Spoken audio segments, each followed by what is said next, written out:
저는 이 표를 정할 때마다 이 표요가 구호만으로 그치지 않기를 소망합니다. 열심히 한 해 동안 구호는 멋지게 외쳤는데 1년 동안 지내고 나니까 별로 변화가 없었더라. 그러면 사실은 표요를 정하나 마나인 것 같죠. 그래서 그리스도가 주님 되시게 하라, 이렇게 한 해 표요를 정했으니까 올 한 해는 정말 우리 삶의 모든 부분에서 예수 그리스도가 주님이 되시는 그런 역사가 일어나기를 축복합니다. 우리가 예수님을 주님이라고 부르지만 솔직히 아직도 예수님이 주님 되시지 않는 그런 부분이 정말 많잖아요. 솔직히 그런 부분이 우리 안에 그냥 쉽게 드러나는 것을 볼 수 있습니다. 물질 생활, 정말 여러분의 물질 생활에 예수님이 정말 주인이십니까? 여러분의 부모와 자녀 또는 여러분의 아내나 남편, 이 부분의 관계에 있어서 정말 예수 그리스도가 주인 되시고 있으십니까?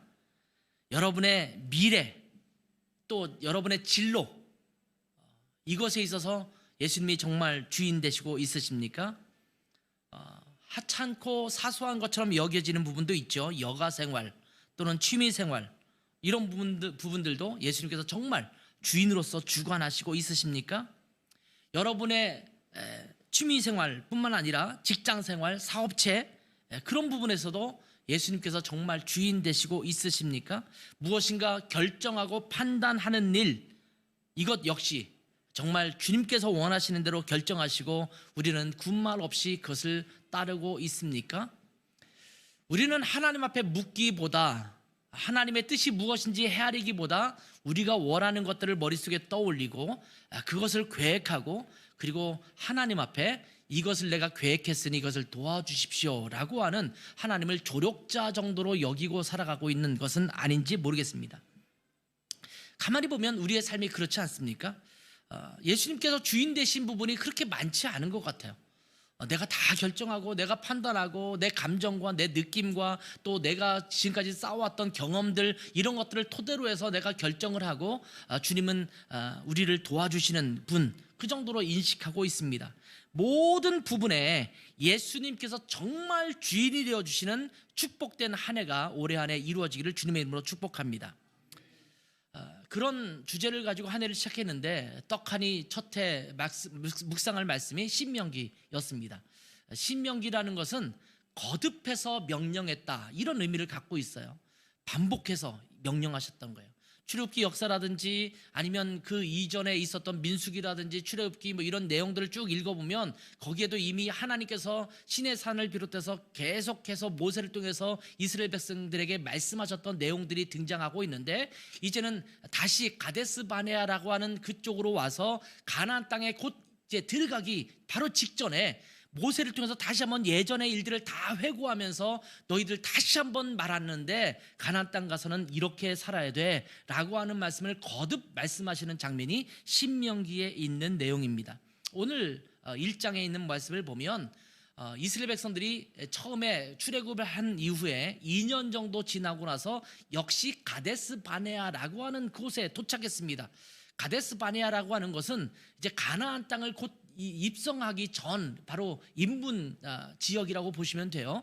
관문이라는 생각을 하시면 돼요. 거기까지 갔습니다.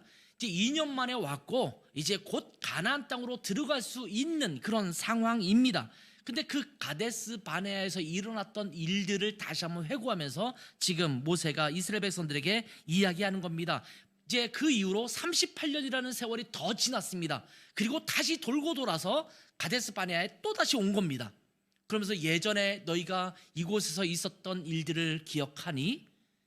너희가 그때 2년 만에 여기 왔음에도 불구하고 가나안 땅에 들어가지 못했던 그런 정말 안타까운 일들이 그때 발생하지 않았어? 왜 그랬는지 알아? 라고 하면서 이스라엘 백성들에게 다시 한번 말씀하고 있는 겁니다. 여러분, 주인 되심의 굉장히 중요한 부분 중에 하나가 있다면 주인의 말에 귀를 기울이고 그 말씀에 순종하는 것입니다. 이것이 주인과 종의 모습이 아닐까요? 누군가 나에게 주님, 당신은 내 주인과 같습니다, 계속 공치사를 하면서 나를 칭찬하고 나를 높여주고 그러면서 내가 하는 얘기는 하나도 듣지도 않고 그 말대로 하지도 않는다면 그 사람을 여러분은 어떻게 생각했습니까? 말로만 나한테 주님이라고 말하고 나한테 뭐 최고라고 말하고 당신이 최고, 당신이 우리의 리더야 이렇게 말하면서 하나도 말을 안 듣고 자기 멋대로 사네. 그러면 그 사람에 대해서 정말 저 사람이 나에게 진짜 주인으로 여기고 살아가는 것은 아니구나, 아마 이렇게 느끼고 있을 것입니다. 말도 안 듣고 순종도 안 하는데 무슨 종이라고 말할 수가 있겠습니까? 여러분이 예수 그리스도를 또 하나님을 주님이라고 부른다면 가장 먼저 해야 될 것 중에 하나가 뭐냐면 그분이 무엇을 내게 말씀하시는가, 어떻게 살기를 원하시는가, 어떻게 행동하기를 원하시는가를 끊임없이 살펴야 될 줄 믿습니다. 다시 말씀드렸지만 처음에 출애굽한 이후에 2년 정도 있었던 시점에 쭉 돌고 돌아서 가데스 바네아라는 곳에 도착했습니다. 38년이 더 지난 이후에 다시 한번 말씀하고 있는데, 자, 이 내용은요 민수기 13장과 14장에 나오는 것을 배경으로 하고 있습니다. 조금 자세한 내용을 읽기를 원하시면 민수기 13장과 14장을 읽으시면 잘 알 수가 있습니다. 자, 하나님께서 그 땅에서 명령하신 게 뭐냐면 이스라엘 백성들이 12명의 정탐꾼을 뽑아서 그 땅을 정탐하게 했잖아요. 그래서 정탐하고 돌아온 보고를 그들이 했습니다. 10명의 보고자들이 뭐라고 말했냐면 저 땅에 있는 사람들은 너무나 거대하고 강력해서 우리가 전쟁을 하면 분명히 우리는 패할 거야. 그러니까 그 땅을 우리가 침범하고 또 진격하는 것은 굉장히 어려운 일이야, 이렇게 보고를 했습니다. 갈렙과 여호수아라고 하는 두 사람만 그 땅이 강한 것은 맞지만 하나님께서 그 땅을 주셨으니 가서 진격해서 치자, 이렇게 말한 겁니다. 여러분, 우리 삶 속에서 그런 일들이 있잖아요. 우리가 이번에 그 집을 살까 말까. 야, 우리가 갖고 있는 자금은 이건데, 야, 저 집을 살려면 얼마 정도가 필요해. 근데 우리가 그거를 살기에는 너무 어려운 것 같지 않아?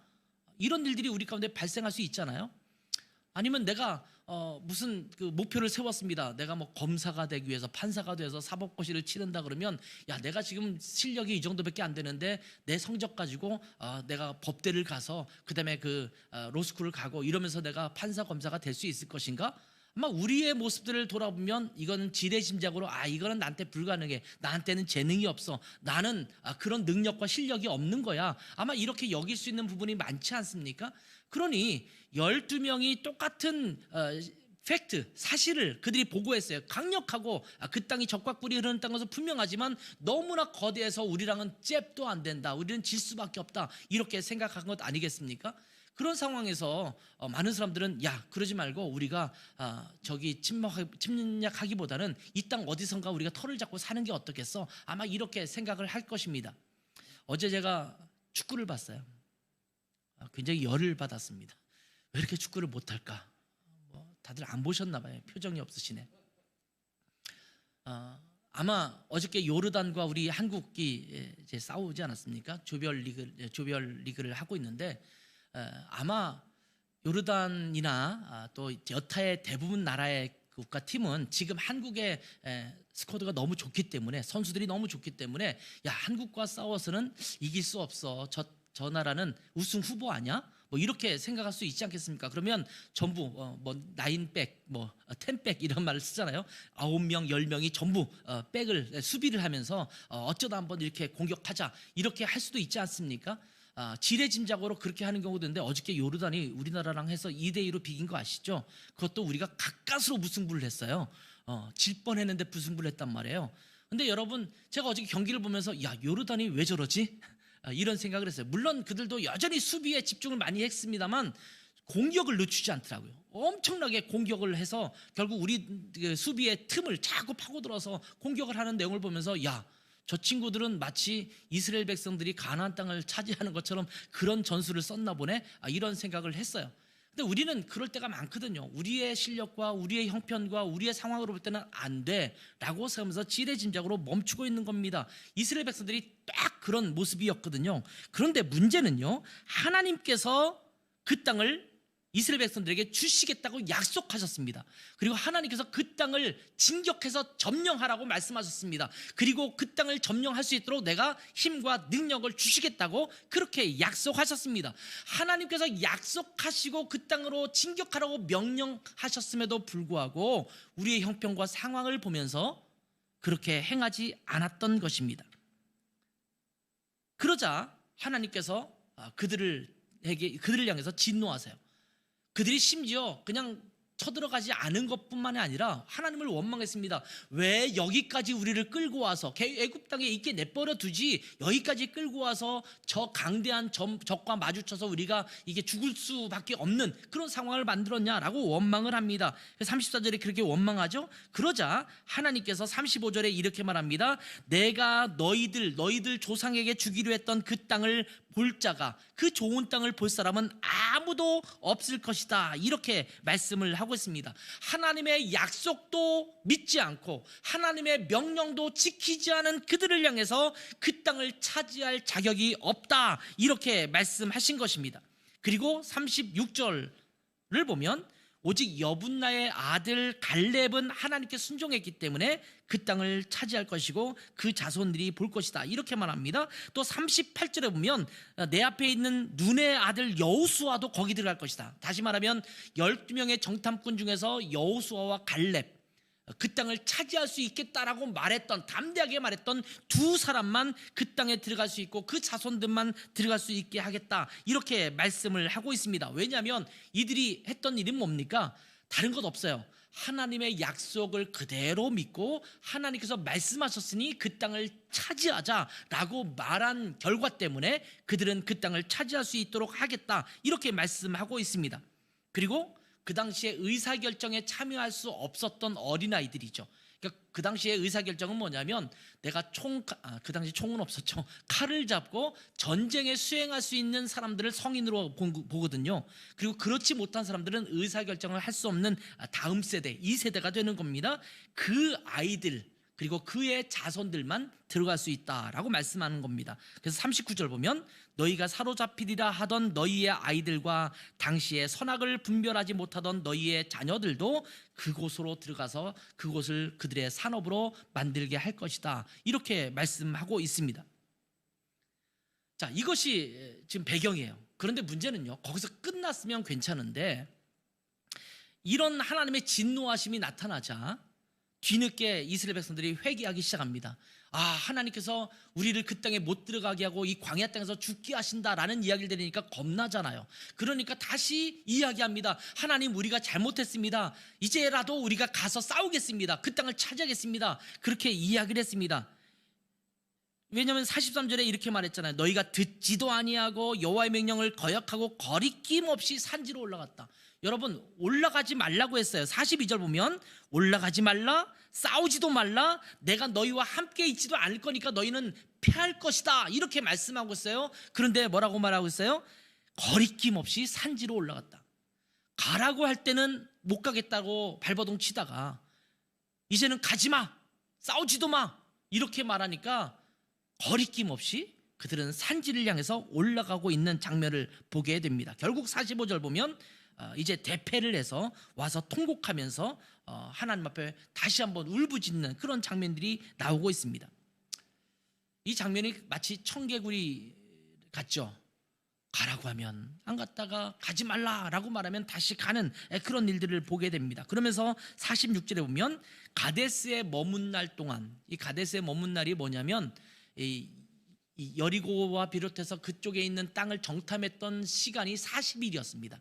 40일을 하루를 1년으로 계산해서 40년 동안 광야에서 너희가 헤매다가 들어가게 될 것이다, 이렇게 말하고 있습니다. 민수기 14장 33절 34절에 보면 자세하게 나오죠. 너희의 자녀들은 너희의 반역한 죄를 지고 너희의 시체가 광야에서 소멸되기까지 40년을 광야에서 방황하는 자가 되리라. 너희는 그 땅을 정탐한 날 수인 40일의 하루를 1년으로 쳐서 40년간 너희의 죄악을 감당하리니, 이렇게 말씀을 하고 있습니다. 자, 이게 배경이에요. 이러다가 결국 38년을 더해서 40년이 지난 이후에 다시 가데스 바네아 앞에 온 것입니다. 그러면서 모세가 너희가 38년 전에 했던 일들을 기억하니?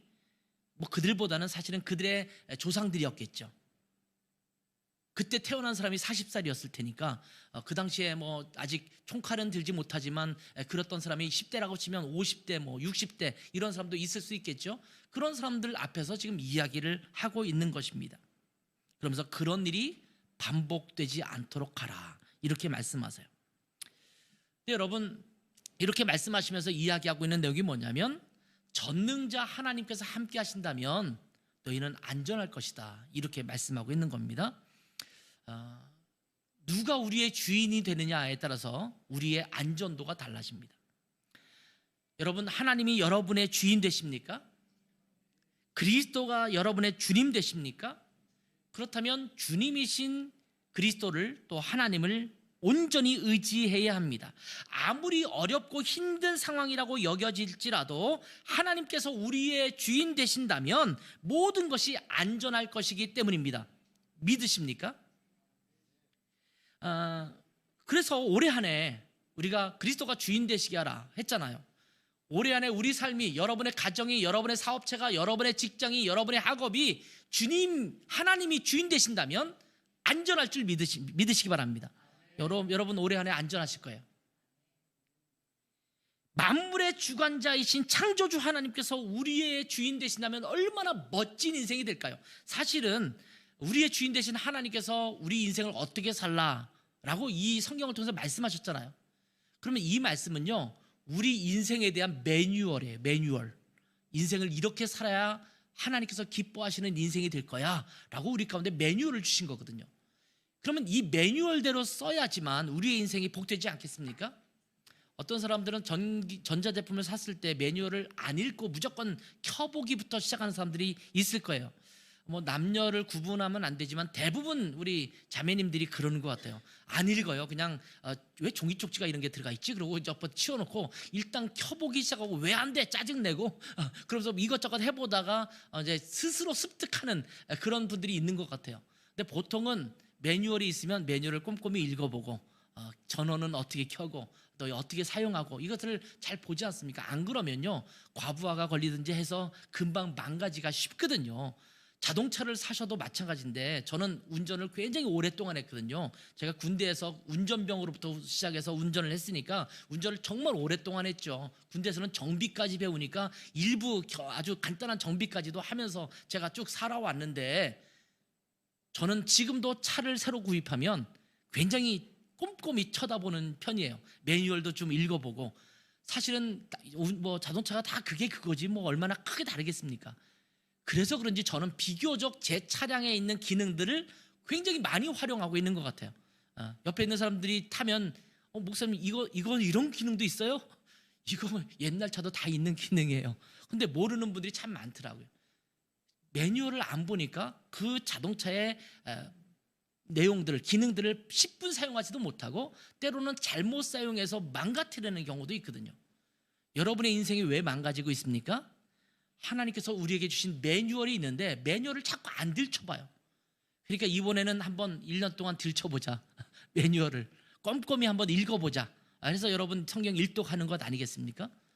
좀 더 살펴보기 위해서 매일매일 말씀을 또 읽으면서 내 삶을 향한 매뉴얼을 어떻게 주님께서 제시하는지를 보고 있지 않습니까? 하나님이, 창조주 하나님이 우리의 주인 되시면 우리의 인생이 성공적일 줄 믿습니다. 여러분은 어떻습니까? 어떤 사람들은 저는 하나님을 주인으로 믿거든요. 믿고 따르고 있거든요. 비교적 신실하게 살아온 것 같아요. 근데요, 목사님 아시지만 제 인생이 너무나 고난이 많지 않습니까? 목사님 말씀하신 대로 되면 하나님 주인 삼고 살면 편안한다고 했는데 인생이 행복할까라고 말했는데 제 인생을 보니까 아주 힘들었어요. 파란만장한 인생을 살았습니다. 이렇게 말씀하시는 분도 있을 수 있습니다. 근데 여러분, 그것은 과정일 뿐입니다. 저도 목사인데도 매우 힘들고 어려운 고난을 지냈던 적도 있었거든요. 근데 여러분, 목사라고 해서 신앙이 좋다고 해서 그런 과정이 없는 것은 아니거든요. 우리가 여러분 욥기를 묵상해 보지 않았습니까? 욥 같은 사람에게도, 그 신실한 사람에게도 하나님께서 고난을 주시지 않았습니까? 여러분은 어떻습니까? 롤러코스터 뭐 이런 거 좋아하십니까? 타는 거 좋아하시는 분 있고 어떤 분은 막 질색팔색, 칠색팔색 하시는 분도 있으세요. 자이로 드롭, 뜯었다가 확 떨어지는 거, 뭐 바이킹, 뭐 이런 것도 있지 않습니까? 근데 저는 뭐 꼭 그거를 타야겠다, 뭐 이렇게 막 열망을 갖고 있는 것도 아니지만 또 기회가 되면 언제든 타보려고 하죠. 정말 재미있는 것 같아요. 익사이팅하지 않습니까? 근데 여러분, 이게 드르르 올라갔다가 완전히 뒤로 거꾸로 지나가기도 하고 막 오르락 내리락 하면서 막 난리를 치는데, 여러분 그것을 타면서 어떤 마음을 갖습니까? 내가 떨어질 거야. 뭐 이런 두려움을 갖는 사람도 있어요. 선천적으로 의심이 많은 분들, 남을 못 믿는 사람들, 이런 분들은 그걸 타면서 굉장히 어려워할 거예요. 근데 저는 비교적 그런 부분을 신뢰하거든요. 그러니까 편하게 타는 거예요. 왜냐하면 아무리 휘몰아쳐도, 아무리 위에서 훅 떨어져도, 아니면 옆으로 돌고 막 비꼬고 막 이러면서 막 휘몰아쳐도 결국 이 안전바가 나를 지탱할 것이고 이 기구가 나를 안전하게 붙들고 있을 거라는 확신이 있기 때문에 그런 거거든요. 그런 사람들은 그것을 즐길 줄 알아요. 왜? 내가 그래봤자 여기서 내가 죽지 않아. 한참 이 휘몰아치면 이 익사이팅한 짜릿한 기분을 맛본 이후에 나중에 천천히 하면서 종점에 도착할 것이라고 나는 믿기 때문에 그것을 즐길 줄 아는 것입니다. 여러분의 인생 가운데 고난이 있을 수 있어요. 역경이 있을 수 있습니다. 눈물 콧물 다 빼는 그런 과정도 있을 수 있습니다. 근데 여러분, 하나님이 여러분의 주인 되신다면, 그리고 그분을 신뢰하신다면 나중에 회고했을 때, 야, 그때 참 힘들고 어려웠는데 그때 지나고 나니까 그때도 하나님께서 내 인생을 익사이팅하게 그렇게 훈련시켰던 그런 기간이구나, 이것을 깨닫게 될 줄 믿습니다. 전능자이신 하나님께서 우리의 주인 되시면 우리의 인생이 롤러코스터와 같이 굴곡이 많고 역경 같은 것을 경험한다 하더라도 돌이켜보면 짜릿한 경험으로 간증이 되는 겁니다. 저는 비교적 신앙적으로 순탄하게 살았거든요. 나쁜 일을 해본 적이 별로 없어요. 좀 술, 담배, 뭐 폭력, 그다음에 뭐 이상한 데 가서 막 그러고 이런 것도 경험하고 막 그러면 나중에 회개하고 돌아오면 내가 옛날에 이 개망나니처럼 살았는데 이렇게 개과천선해서 살았습니다, 이러면 굉장히 극적이잖아요. 근데 저는 간증하려고 치면 그런 간증은 별로 없어요. 어렸을 때부터 그냥 평탄하게 예수님 믿었으니까 내가 정말 못되게 살다가 막 그렇게 주님 앞에 돌아오지는 않았기 때문에 그걸 모르거든요. 근데 때로는 가끔씩 그런 사람을 보면 부러워요. 야, 저 사람은 인생의 굴곡을 겪으면서 저 사람이 간증하면서 굉장히 많은 사람들이 감동 얻는구나. 여러분도 그렇잖아요. 그런 분이 간증을 하면 굉장히 감동 얻지 않습니까? 저 같은 사람은 방송에 나가서 할 말도 별로 없어요. 근데 그런 사람들은 방송 가서 새롭게 하소서 뭐 이런 데 나가서 굉장히 할 말들이 많지 않습니까? 여러분, 돌이켜보면 짜릿한 경험이었다라는 것을 알게 되죠. 아, 하나님께서 내 인생을 그렇게 움직이셨구나를 아는 겁니다. 여러분, 우리 하나님이 주인 되어 주시면 내 인생에서 일어나는 일이 그러한 일입니다. 올해 안에 그러한 삶이 되기를 축복합니다. 그런 삶이라는 게 굴곡 많은 삶이라는 게 아니에요. 하나님을 믿고 신뢰함으로 하나님 앞에서 안정된 삶, 휘몰아쳐도 하나님 앞에 안전하게 거하는 삶, 이 삶이 누려지기를 바랍니다. 자, 그런데 이 하나님께서 우리의 주인 되신다면 우리가 해야 될 일이 있습니다. 하나님의 말씀을 청종해야 합니다. 따라서 합시다. 하나님의 말씀을 청종해야 한다. 하나님이 여러분의 주인 되신다라고 여러분 말씀하셨죠? 그리스도가 여러분의 주인 되신다고 여러분 말씀하셨습니다. 그렇다면 아까도 말씀드렸던 것처럼 주님의 말씀에 귀를 기울여야 합니다. 그리고 그 말씀에 순종해야 합니다. 그것이 하나님을, 예수 그리스도를 주인 되게 하시는 모습입니다. 그리스도가 주인 되시게 하라 라고 말씀했으면 귀를 기울이고 그 말씀에 순종하는 삶을 살아야 된다라는 고백입니다.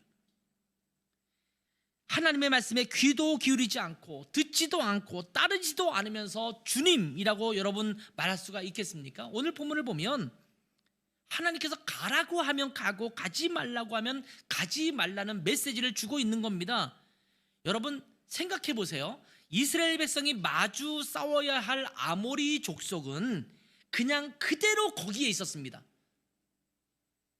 아모리 족속이 변수가 아니라는 말입니다. 변수는 나에게 있었습니다.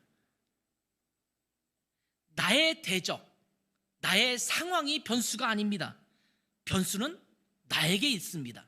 내가 어떤 태도를 취하든지 아모리 족속은 그 모습 그대로 그냥 거기에 있었을 뿐입니다. 내가 그것을 대적해서 싸우느냐, 내 것을 피하고 도망가느냐는 나의 모습이지 그들의 모습은 아니거든요. 우리는 자꾸 상대방에게서 또 환경에서 변수를 찾으려고 합니다. 똑같은 상황이어도 똑같은 상대여도 내가 어떻게 해야 되는지가 그때마다 다를 수가 있습니다. 그것은 하나님께 달려져 있습니다. 그 변수도 하나님이에요. 하나님이 하라고 하시는가, 하지 말라고 하시는가, 싸우라고 하시는가, 싸우지 말라고 하시는가, 가라고 하시는가, 가지 말라고 말씀하시는가, 모두 하나님께 달려져 있습니다. 아모리 족속은 그냥 그대로 거기에 있지만 하나님께서 아모리 족속을 이스라엘 백성에게 주시겠다고 결정하시면 승리하시는 것이고, 하나님께서 안 주시기로 결정하시면 패배하는 것입니다. 처음에 하나님께서 가라라고 말씀하실 때는 아모리 족속을 주시겠다라는 말씀이시고, 그 다음에는 가지 말라, 싸우지 말라라고 말씀하실 때는 안 주시겠다는 말씀입니다. 그러니까 우리가 무엇에 귀를 기울여야 될까요? 하나님의 말씀에 귀를 기울여야 되죠. 우리가 운전할 때도 보면 여러 교통체제가 있지 않습니까? 빨간불이면 가야 됩니까? 서야 합니까? 멈춰야 되죠. 그 길은 똑같이 있어요. 상황도 똑같습니다. 바뀌는 것은 빨간불, 초록불, 노란불이에요. 그럼 우리는 똑같은 상황이지만 사람이 많이 지나갈 수도 있고 안 지나갈 수도 있고, 차가 많이 다닐 수도 있고 차가 안 다닐 수도 있어요. 근데 그 상황을 보는 게 아니라 우리는 신호등을 봐야 되는 거예요. 차가 아무리 없어도 빨간불이면 멈춰야 될까요? 슬금슬금 가야 될까요? 멈춰야 되죠. 초록불이면 그냥 갈 수 있는 거예요.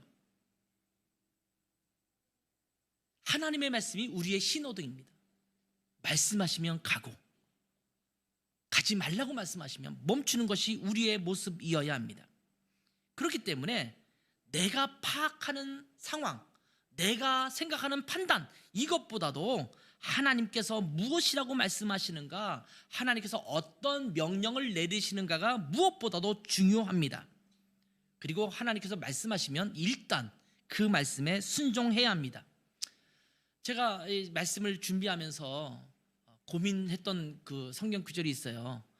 말씀하시면 내가 나아가리라, 뭐 이런 오늘 찬양이 있다 부를 건데, 굉장히 많이 이런 이야기를 할 때 설교되는 본문 중에 하나가 베드로에게 그물을 내리라, 깊은 곳에 그물을 내리라, 이 얘기 많이 하지 않습니까? 베드로가 뭐라고 말해요? 내가 밤새도록 잡았어도 잡은 게 없지만 말씀하시니 말씀대로 내가 그물을 내리리다, 이렇게 말하지 않습니까? 내가 보는 판단, 베테랑 어부로서의 판단은 지금 그물을 내려봤자 고기를 잡을 수 없는 상황이에요. 그런데 목수 출신이신 예수님께서 뭐라고 말씀하시는데, 베테랑에게, 전문가에게 말씀하시는데 그 말씀에 베드로가 순종했다라는 게 그 내용 아닙니까? 내 판단, 내가 상황을 보고 파악하는 것, 이것이 아니라 하나님의 말씀이 우리 삶의 기준이 되어야 될 줄 믿습니다. 하나님께서 멈추라고 하시면 멈추고, 돌아서라고 하시면 돌아가고, 하나님께서 가라고 하면 가야 합니다. 이것이 진정한 순종이고 또한 믿음의 삶입니다. 이것이 하나님을 주인 삼은 자들의 진정한 모습입니다. 여러분, 2024년 이렇게 순종할 준비가 되어 있으십니까? 이렇게 순종하잖아요. 올해 안에 어떤 일이 벌어질지 몰라요. 하나님 앞에 순종하면요, 기가 막힌 일들이 일어나요. 생각도 안 했던 일들이 벌어져요. 성경에는 그런 일로 가득 차 있지 않습니까? 아니, 여리고성을 친다고요? 아니, 지금 우리가 할례를 받으라고요? 아니, 지금 적과 대적해서 싸우라고요? 그런데 하나님 말씀대로 순종할 때마다 어떤 일이 벌어집니까? 홍해가 갈라지고 여리고성이 무너지고 병이 낫고 이런 일들이 일어나지 않습니까? 언제 일어난다고요? 하나님의 말씀에 순종할 때. 여러분, 직장에서 그런 것을 경험했으면 좋겠어요. 여러분의 일터에서 그것이 경험됐으면 좋겠습니다. 여러분의 가정에서, 여러분의 부모와 자녀 관계 속에서 그것을 결정하셨으면 좋겠어요. 여러분, 올해 안에 딸이 제 중학교를 가기 위해서 어떤 학교를 선택할 것인가, 어떤 미래를 준비할 것인가, 내가 취업을 위해서 어떻게 시험을 치르고 또 어떤 직장을 가야 될 것인가, 내가 이제 직장을 그만두고 이제 다른 일을 봐야 되느냐, 아니면 내가 계속해서 은퇴할 때까지, 아니 목숨이 살아있을 때까지 계속 직장에 붙어 있을 것이냐, 여러 가지 우리 삶에 문제들이 있지 않습니까? 그 속에서 내 생각과 내 판단과 주변에 있는 정세와 이런 것들을 판단하는 것이 아니라 하나님의 말씀에 귀 기울이고 하나님 앞에 순종하면 하나님께서 익사이팅한 하나님의 놀라운 역사를 베푸실 줄 믿습니다. 자, 마음을 결단하십시오. 하나님, 제가 주님의 말씀을 들을 준비가 되었습니다. 그리고 주님께서 말씀하시면 그대로 순종할 준비가 되었습니다. 성경에 보면 이것을 간단하게 이렇게 말해요. 내가 여기 있사오니 말씀하옵소서. 주의 종이 듣겠나이다. 이게 하나님을 주인 삶은 종들의 모습이에요. 2024년 어떻게 목회할래? 라고 주님께서 저에게 물으실 때 제가 가장 먼저 했던 모습이 뭐냐면, 주님 말씀해 주세요. 제가 듣겠습니다. 어떻게 하면 될까요? 올해 안에 전도를 어떻게 하면 될까요? 라고 제가 생각할 때 하나님께 먼저, 주님 제가 먼저 듣겠습니다. 주님 어떻게 하면 좋을까요? 신방에 대해서 아니면 교인들을 돌아봄에 있어서 하나님, 주님께서 어떻게 하는 게 좋을까요? 사람들은 신방은 이렇게 해야 되고 목회는 이렇게 해야 되고 또 성도를 돌보는 건 이렇게 되고 여러 가지 목회학적인 어떤 요소들이 있지만 주님 말씀해 주세요. 우리가 어떻게 하면 될까요? 먼저 주님 앞에 귀 기울이고 하나님의 말씀에 순종하는 우리의 모습이 있었으면 좋겠습니다. 왜 우리 교회는 이런 식으로 하지? 하나님은 나에게 왜 내 직장에서 일터에서 이렇게 하라고 하시지? 내 가정에서 하나님은 나를 이렇게 인도하시고 있지? 라고 할 때 하나님에게 귀를 기울이고 그 말씀에 순종하면 정말 놀라운 일을 경험하게 하게 될 줄 믿습니다. 자, 그런데요, 하나님의 말씀에 순종하는 것도 때가 있다는 것을 여러분 기억하셔야 합니다. 뭐 하나님의 말씀에 순종하는 게 뭐가 때가 있어, 그냥 때가 되면 하는 것이, 뭐 이렇게 생각할 수도 있을지도 몰라요. 제가 지금 별로 하지 않는데 운동 중에 하지 않는 운동 중에서 하는 옛날에 즐겨했던 운동이 있습니다. 그거 중에 하나가 볼링입니다. 한 35년 전에는 굉장히 제가 볼링을 자주 했던 것 같습니다. 근데 볼링을 할 때, 볼링을 해보셨죠? 볼링을 할 때 정말 중요한 것 중에 하나가 뭐냐면 나에게 가장 잘 맞는 공을 찾는 거예요. 내 무게에 맞는, 내가 할 수 있는 무게에 잘 맞는 공을 찾는 거야 합니다. 그리고 이제 그리핑 홀이라고 말하는데 구멍 있죠. 구멍. 이 구멍이 나한테 딱 잘 맞아야 돼요. 손과 이 구멍이 잘 맞아야지만 내가 원하는 대로 이게 공을 굴려낼 수가 있거든요. 그런데 정말 중요한 것 중에 하나가, 저는 아까도 말씀드렸지만 뭔가를 하려고 그러면 매뉴얼을 좀 보는 편이거든요. 테니스를 한다 그러면 테니스 막 교본도 찾아보고 뭐 이렇게 하는 편이에요. 근데 제가 그러면서 찾아봤죠. 매뉴얼을 찾아보고, 그 당시 뭐 유튜브 이런 거는 없었던 때니까 찾아보는데 굉장히 중요한 포인트 하나를 얘기하더라고요. 릴리스가 중요하다, 이런 말을 하더라고요. 릴리스라는 것은 떠나보낸다는 거잖아요. 공을 짚고 이게 딱 던지는, 이 공에서 내 손이 빠져나가는 그 순간을 릴리스라고 말해요. 아무리 잘 조준을 했어도 릴리스가 제대로 되지 못하면 내가 원하는 곳으로 공이 가지 않습니다. 저는 초등학교 때는 야구를 했거든요. 투수를 많이 했었는데 이 투수도 마찬가지예요. 공을 어떻게 잡고 이게 그것에 따라서 공의 회전도 달라지거든요.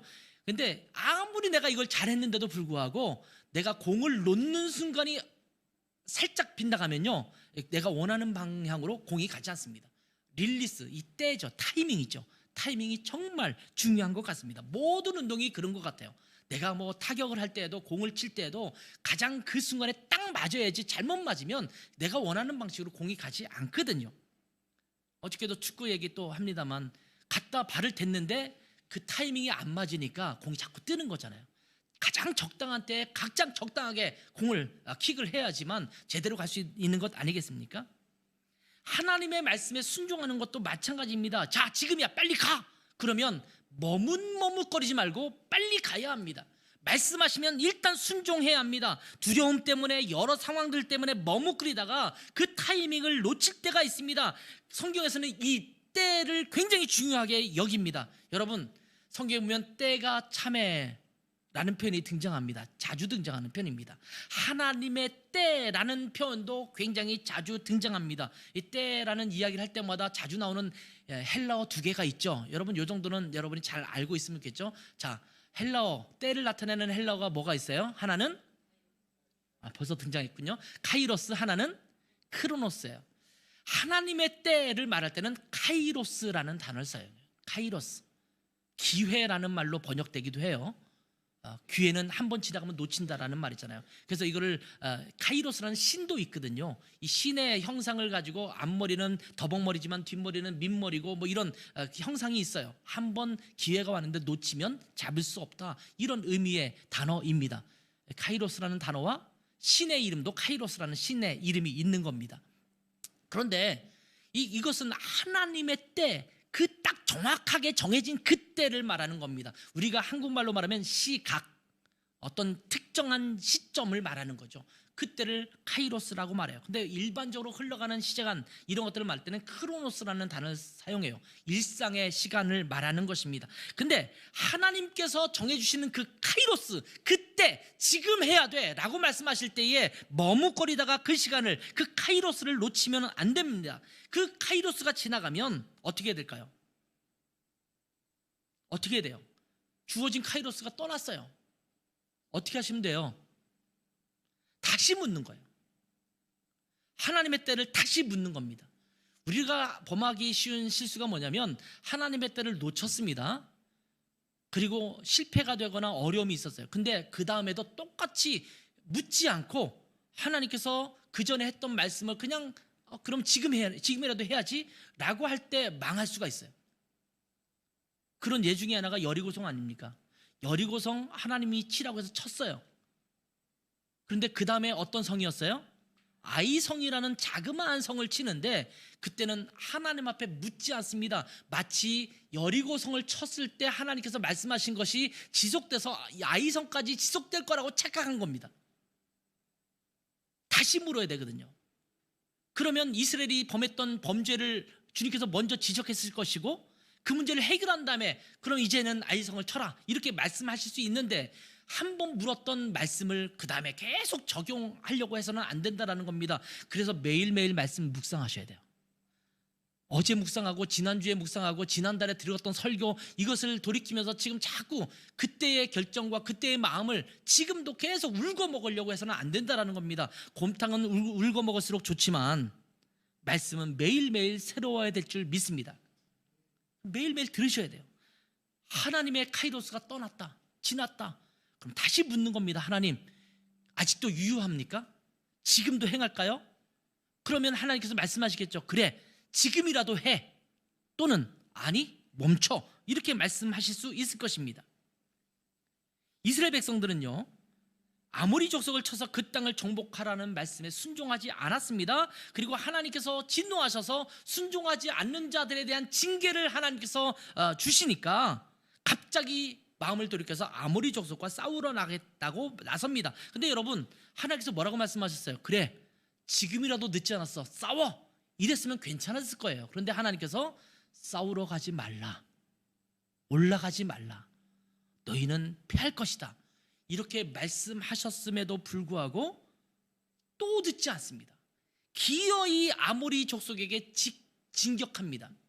그때 말씀하셨잖아요. 약속이라고 하셨잖아요. 약속이라고 하셨어도 하나님이 다시 아니야, 지금 아니야 라고 말씀하시면 멈춰 서셔야 돼요. 그리스도인들이 자기가 흔히 말하는 비전이라는 것, 또 하나님께서 내게 허락하신 뜻이라는 것을 부여잡잖아요. 부여잡은 다음에 오해하기 쉬운 게 뭐냐면 한 번 부여잡은 것을 끝까지 하나님 앞에 묻지 않고 하나님과의 관계도 없이 계속 그 일만 향해서 나아가는 거예요. 아니요, 하나님의 말씀을 따른다는 것은 계속해서 하나님을 바라보는 거예요. 하나님이 내게 주신 비전이 있어요. 저는요, 신학교 갈 때, 신학교 가기 전에 하나님께서 부르심을 저한테 주셨을 때 중국 선교를 향해서 부르셨어요. 그래서 제가 처음에 1980년도인데 80년 세계복음화 대성회 할 때 제가 하나님, 제가 여기 있습니다, 저를 보내주십시오, 이렇게 헌신했어요. 헌신하고 그 다음에 중국 선교에 대한 관심을 너무나 많이 가졌기 때문에 그 당시는 중국을 중공이라고 불렀는데 중공에 대한 책, 또 중국어 배운다고 또 중국어 배우기 시작하고 이러면서 굉장히 애쓰고 노력했습니다. 이게 1980년대 전반부예요. 근데 서서히 하나님께서 제게 다른 말씀을 하기 시작했어요. 근데 제가 이렇게 고집한다고 합시다. 하나님, 아니 중국 선교에 대한 헌신을 하려고 할 때 주님께서 날 부르셨잖아요. 그럼 나 중국 선교에 가야 되는데 왜 자꾸 바꾸십니까? 하나님 변덕쟁이에요? 이렇게 말하면서 하나님 앞에 끝까지 항변했다면 그건 종이 아닙니다. 설사 주님의 마음이 바뀌었다 하더라도 주님께서 마음을 바꾸시면 우리도 바꿔야 합니다. 상황이 바뀌고 분위기가 바뀌면 전략을 새로 짜야 되지 않습니까?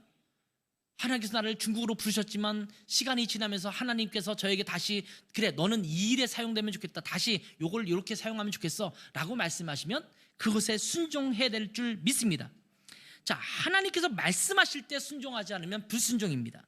한참 시간이 지난 이후에 제멋대로 그때 하셨던 그 말씀을 따른다 하더라도 그것 역시 불순종입니다. 하나님께서 이미 말씀하신 것에 대해서 불순종하고 있다가 시간이 많이 지나면 그러면서 자기가 그 말씀에 순종했다고 따르기 시작하면 하나님의 뜻이 어그러지는 경우도 참 많거든요. 그렇기 때문에 아까도 말씀드렸지만 어떻게 하라고요? 다시 물어라. 다시 하나님의 뜻을 확인해라. 그리고 그때그때 하시는 말씀에 따라서 순종해야 합니다. 하나님의 뜻이 이전과 같다고 다시 확인시켜 주시면 그대로 하면 되지만 하나님이 다시 말씀을 바꾸시면 그 바꾸신 말씀에 순종해야 될 줄 믿습니다. 여러분, 아모리 족속과 히브스 족속과 가나안 족속과 이런 사람들이 사는 땅을 주시겠다고 약속하셨던 하나님의 약속은 변하지 않으셨습니다. 그러나 지금 이 땅을 진격하라는 것과 지금은 멈추라는 것은 다른 문제예요. 그러니 여러분, 하나님이 마음 바꾸셨다고 생각하지 마세요. 하나님께서 다른 일들을 통해서 행하시는 거예요. 저는 중국 선교를 그래서 가지 않았죠. 중국에 단기 선교로 잠깐 다녀오고 이런 건 했지만 제가 중국 가서 본격적으로 복음을 증거하거나 그런 일을 행하지는 않았습니다. 근데 제가 독일에 가서 중국 사람들에게 전도하고 중국 사람들에게 침례해 줄 줄은 제가 생각도 못했습니다. 드레스덴 한인교회 중국 아이들이 몰려오기 시작했어요. 중국어 통역도 하고 그러면서 예수님 믿고 그들이 침례받고, 저는 독일에 가서 중국 사람들에게 복음 전하고 또 침례도 주고 하지 않았습니까?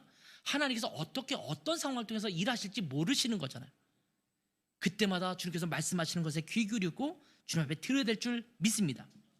자, 45절에 보면 이스라엘 백성들은 마치 죄를 자백하고 회개하는 것처럼 보입니다. 45절에 보면 여호와 앞에서 통곡하지만 하나님께서 어떻게 하셨다고요? 그 소리를 듣지 않으셨다, 이렇게 말씀하십니다. 여러분, 진정한 자백과 회개는요, 하나님의 말씀에 순종하는 것입니다. 지금 이 사람들이 왜 회개했을까요? 회개한 이유가 뭐예요? 지금 통곡한 이유가 뭐예요? 지금 그 땅 가고 싶은 거예요. 욕심이 갑자기 생겼죠. 하나님 지금 주세요. 발버둥 치는 거예요. 이 통곡과 자백의 원인은 뭐냐면 욕심입니다. 자기의 생각입니다. 하나님께서 주시겠다고 했던 거지만 지금 자기 생각과 자기 주장에 따라서 움직이다가 하나님께서 안 주신다고 하니까 그 좋은 것을 다시 빼앗기는 것 같아서 하나님 앞에 통곡하는 겁니다. 이거는 진정한 회개라고 말할 수 없는 것입니다. 하나님께 잘못했다라고 말하면서 그들이 해야 했던 행동은 뭐냐면 하나님의 말씀에 순종하는 겁니다. 여러분, 40절 보세요. 너희는 방향을 돌려 홍해길을 따라 광야로 들어갈지니라. 하나님께서 뭐라고 말씀하셨어요? 광야로 들어가라, 방향을 돌리라, 이렇게 말씀하셨어요. 진정한 회개는요, 알겠습니다, 돌리겠습니다, 이게 진정한 회개예요.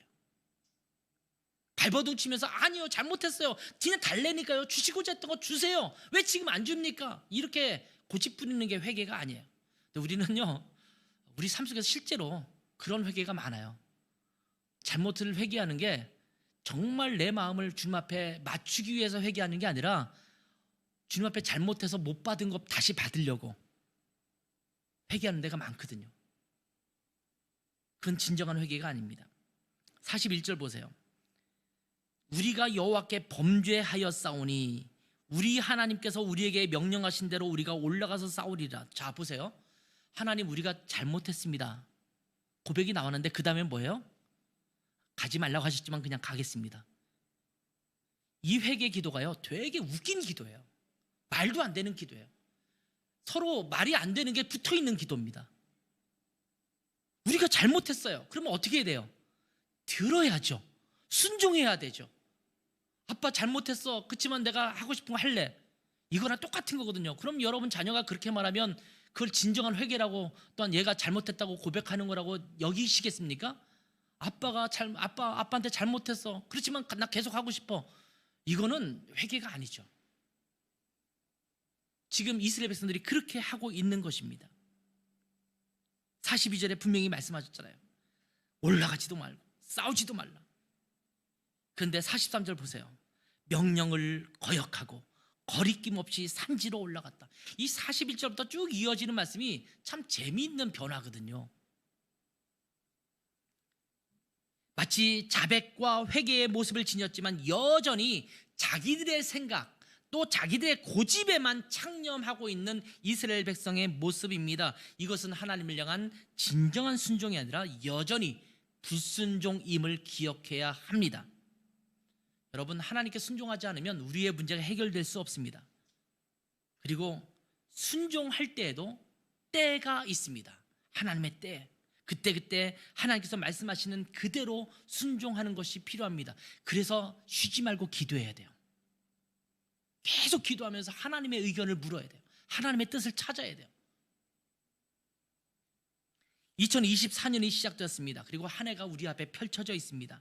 자, 이 한 해를 승리하며 살아가려면 우리의 주인 되신 하나님께서 그때 하신 말씀을 따라 순종하며 살아가면 됩니다. 그렇기 때문에 하나님의 음성에 귀를 기울여야 합니다. 하나님의 말씀을 잘 듣고 묵상해야 합니다. 하나님의 말씀에 제대로 기울이지 않으면 가데스 바네아에서 이스라엘 백성들이 범했던 그 실수를 우리도 여전히 올해 한 해 범할 수가 있다는 것을 기억해야 합니다. 모세는요, 가데스 바네아에서 예전의 일을 상기시키면서 너희들 그렇게 하면 안 돼.